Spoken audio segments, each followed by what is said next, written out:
दोनही देशांनी आधुनिक तंत्रज्ञानाचा वापर केला।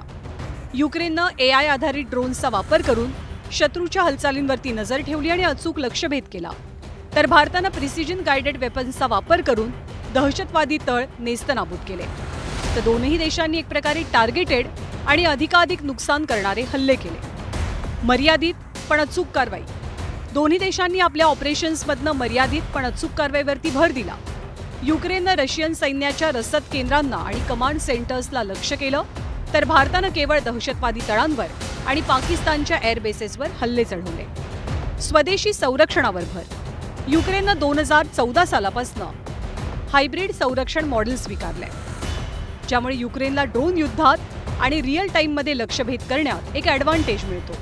तर ऑपरेशन सिंदूरमध्ये भारताच्या आकाशसारख्या स्वदेशी तंत्रज्ञानानं जी किमया दाखवली त्याची वाहवा जगभरात झाली। शत्रूच्या मनोबलावर घाव।